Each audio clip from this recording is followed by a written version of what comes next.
It may be the case, Minister, that the British government, or this British government, is coming to a place that it's never been before, namely its census.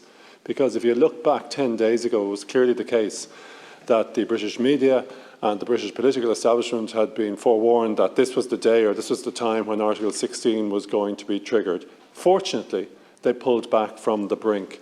And I think the intervention of the Irish government and Irish diplomats played a significant part in that. Because I think what the British government ultimately recognised is the fact that if they do trigger Article 16, the EU is not then going to require this country to implement a hard border in the island of Ireland in order to protect the single market of goods.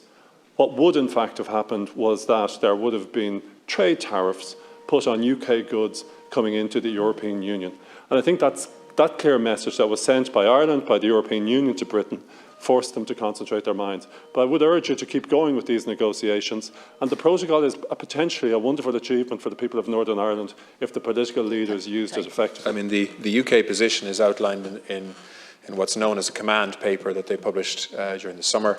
I think there is much in that command paper that the EU simply cannot facilitate. But certainly there are elements of that command paper that I think can be the basis of agreement, particularly on goods that we can show are staying in Northern Ireland coming from GB, in terms of the removal of the vast majority of checks that are currently required on those goods.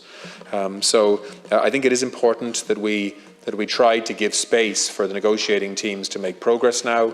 Lord Frost and Vice President Šefčovič meet again tomorrow in Brussels, and certainly there is a hope that the change in tone in terms of those negotiations that was evident last Friday will have continued into this week in our effort to try to find compromise and a way forward.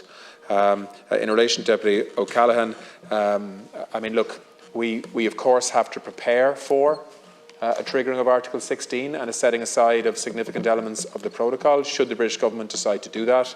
I certainly hope that that is not the direction that they choose to take. I think it would be very damaging to relations with the EU and also with Ireland, but also I think would strain relationships with Washington as well. I don't believe the triggering of Article 16 is necessary, and I think we can resolve the outstanding issues on the implementation of the protocol through dialogue and discussion. I think it's also worth noting that I think the EU is willing to put into law or into legal agreement what it claims it can do in terms of reducing the checks burden. Because I think there's been some scepticism on the British side that what Vice President Šefčovič has said the EU wants to facilitate can actually be delivered. And I think the EU wants to be tested on that, Thank you, which I think is very useful. We're way over. And so on the leverage issue and the instability issue, Deputy, we're working as best we can on that through dialogue.